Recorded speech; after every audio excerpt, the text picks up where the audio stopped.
Cricket ലോകം കണ്ട ഏറ്റവും മികച്ച ക്യാപ്റ്റന്മാരിലൊരാളാണ് റിക്കി പോണ്ടിംഗ്. മുൻ ഓസീസ് നായകന്റെ കളിക്കളത്തിലെ ആക്രമണോത്സുകമായ പെരുമാറ്റം പലപ്പോഴും വാർത്തകളിൽ നിറഞ്ഞിട്ടുണ്ട്. എന്നാൽ IPLൽ പഞ്ചാബ് കിങ്സ് മെന്ററായ പോണ്ടിങ്ങിനെ വളരെ ശാന്തമായാണ് കാണപ്പെട്ടത്. ഇതു സംബന്ധിച്ച് ടീമിന്റെ സഹഉടമ പ്രീതി സിൻഡ ചോദിച്ചപ്പോൾ പോണ്ടിംഗ് നൽകിയ മറുപടി വൈറലാകുകയാണ്. വീഡിയോയിലേക്ക് കടക്കുന്നതിന് മുൻപായി ഇതുപോലുള്ള ക്രിക്കറ്റ് വാർത്തകൾക്കായി ഈ ചാനൽ മറക്കാതെ സബ്സ്ക്രൈബ് ചെയ്യൂ. മൈതാനത്ത് വളരെ ആക്രമണോത്സുകതയോടെ നിന്നിരുന്ന ഒരാൾക്ക് എങ്ങനെയാണ് ഡഗൌട്ടിൽ ഇത്രയും ശാന്തനായിരിക്കാൻ കഴിയുന്നതെന്നാണ് പ്രീതി സിൻഡ ചോദിച്ചത്. ചോദ്യം കേട്ട പോണ്ടിംഗ് ചിരിയോടെയാണ് മറുപടി നൽകിത്തുടങ്ങിയത്. എപ്പോഴും ശാന്തനായിട്ടല്ല ഇരിക്കാറുള്ളതെന്നും ഡഗൌട്ടിൽ വന്ന് അടുത്തിരിക്കൂവെന്നും പോണ്ടിംഗ് സിൻഡയോട് പറഞ്ഞു.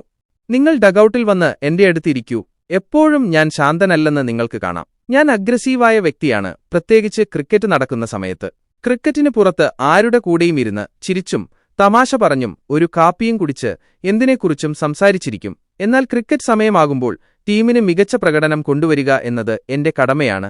ഞാൻ കഴിയുന്നത്ര മികച്ച പരിശീലകനാകാനും കൂടെ കളിക്കുന്ന ഓരോ കളിക്കാരനെയും അവർക്ക് കഴിയുന്നത്ര മികച്ച കളിക്കാരനാക്കി മാറ്റാനും ശ്രമിക്കാറുണ്ടെന്നും അതിനായി ഒരു പരിശീലന സെഷൻ പോലും പാഴാക്കാറില്ലെന്നും പോണ്ടിംഗ് കൂട്ടിച്ചേർത്തു.